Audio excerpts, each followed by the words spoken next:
So let's kick off then with the book. You say it's the tyranny. Why that title? Why the title, The Tyranny of Growth?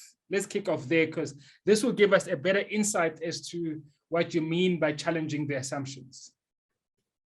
So I think the simple answer to that question is that, in a single sentence, I guess, is that capitalism over the past 80 plus years, and I say 80 plus, capitalism has been around for a few centuries, but over the past 80 plus years, because GDP emerged in the early 40s, during the rise of the American military-industrial complex.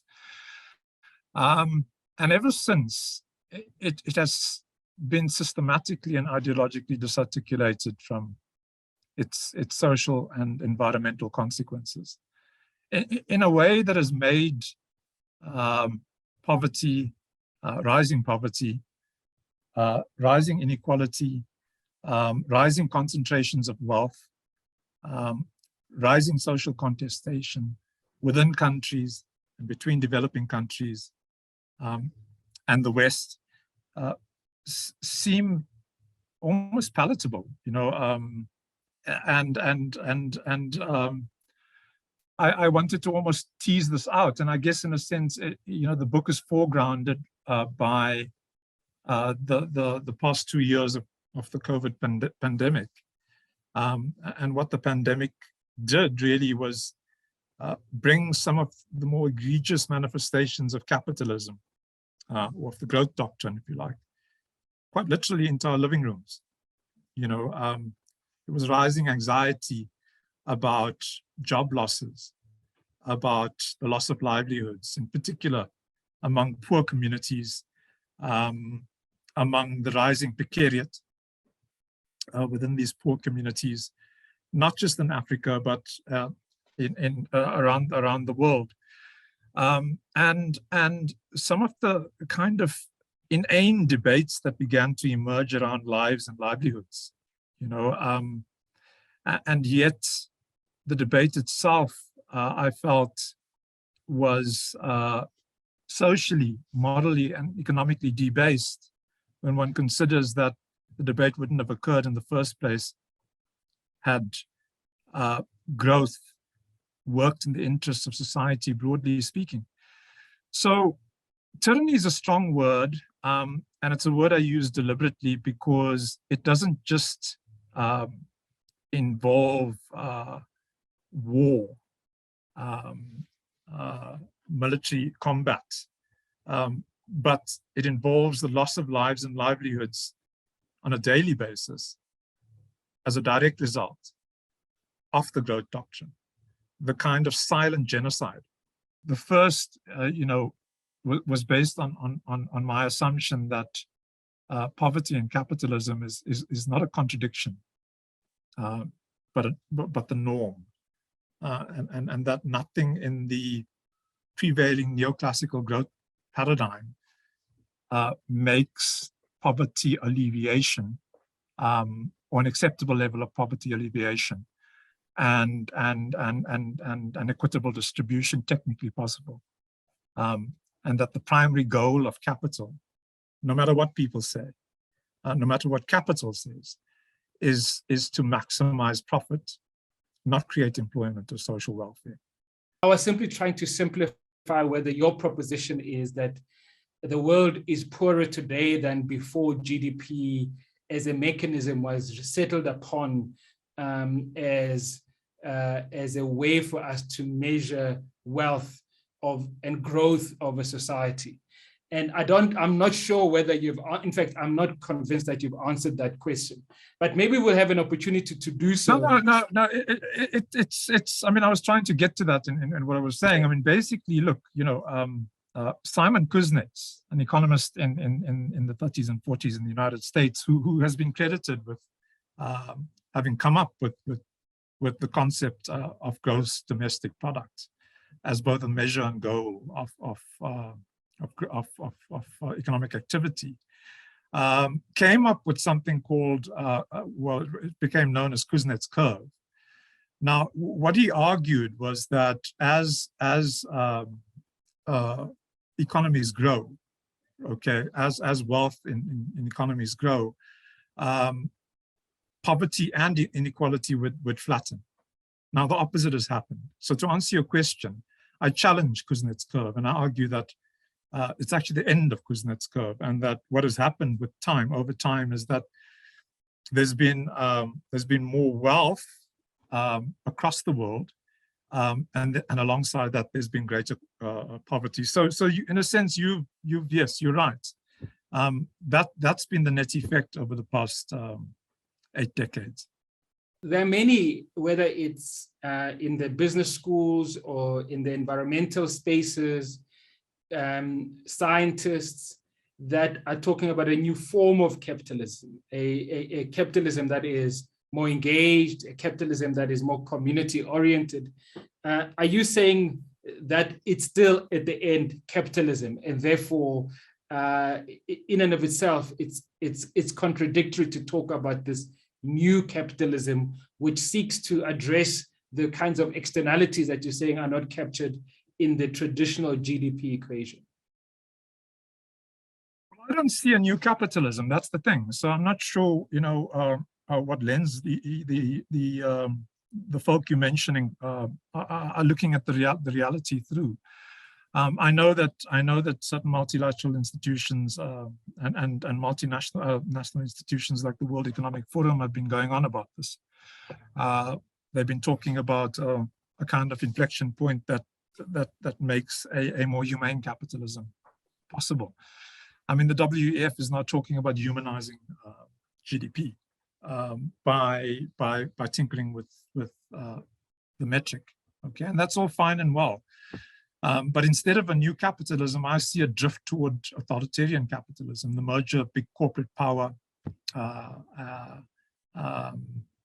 with the interests of elites, sort of coming together on in rising rates of financialization in a kind of casino economy globally that's dislodged from our daily lives. The world is on fire. Capitalism has failed. We're looking at rising levels of carbon emissions. We're looking at deforestation, rising unemployment, growing poverty. It can't be fixed. So there isn't a new capitalism. I see these sort of these notions and concepts that have been bandied about as attempts by people who are invested in the system to ameliorate it, to make it seem more humane. But does it address the problem? I don't think so. So Rebecca Henderson, who is an academic and a professor at Harvard Business School, I think in part agrees with you in her work on reimagining capitalism in a world on fire. And so is written about this notion, and then she raises the notion that the idea that the purpose of business is profit needs to be debunked, and suggests that there are organizations, businesses whose purpose goes beyond profit, and that obviously profit is one of the objectives, but not the primary objective. I wonder in your book whether you believe you address some of that conversation around the purpose of business, the purpose of capitalism, as we kind of reimagine a new ideology that could help us to address the intersection of profit, people, and planet. Yeah, for anybody who argues that the primary purpose of business isn't profit, I would disagree with. I mean, even Adam Smith, in The Wealth of Nations, was very clear, when in his famous passage, he wrote that it's self-interest that essentially, drives the system. It's self-interest, and that is as a first order of magnitude, and only by default, the rest of society benefits. Okay, and of course that hasn't happened. We've seen exactly the opposite. So we've seen self-interest driving economic activity, the economic activity of capital. But we certainly haven't seen the benefits to society as a second order of magnitude. The African continent has been lost, and where it's been written about, it's sort of, in a sense, it's been recycled through the same old lens. So we know the argument about colonialism. We know about the post-colonial era and so on and so forth. I wanted to sort of place the African continent in the context of this narrative by coming at this from a different perspective. And I think it's important here, particularly in relation to the period that you're talking about, the 50s and the 60s, which was the emerging kind of post-colonial era. That the United States in particular, and then some of the former colonies that were retreating from the continent, deployed, three instruments essentially. In recolonizing the continent. The one was debt, the other was GDP, and the other was obviously negative externalities, national income, which excludes, as we know, the social and environmental costs of economic activities. It's not so much interest earned on debt, but rather the need by Western countries to kind of keep Africa in these debt traps in order to dictate their economic policy agendas. And so we've got to see it in that sense. There's very little return on the debt to the creditor countries and institutions.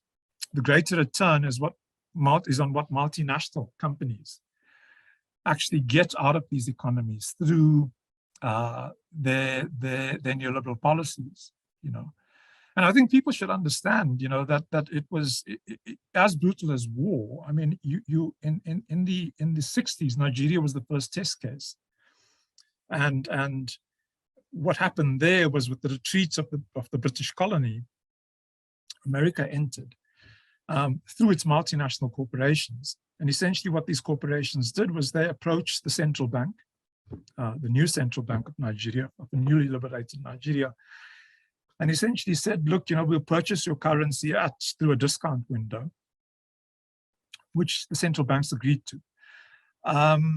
And then, essentially what they would then do is sell the currency at the market value and use that to purchase state assets.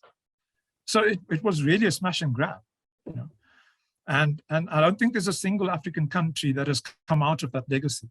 Several decades after the end of colonialism, we're sitting pretty much, and I know it's a cliche, but pretty much in a neo-colonial era, where the policy diktats of growth have ensured, have guaranteed the reproduction of the kinds of deprivations and externalities that the African continent as a whole continues to face.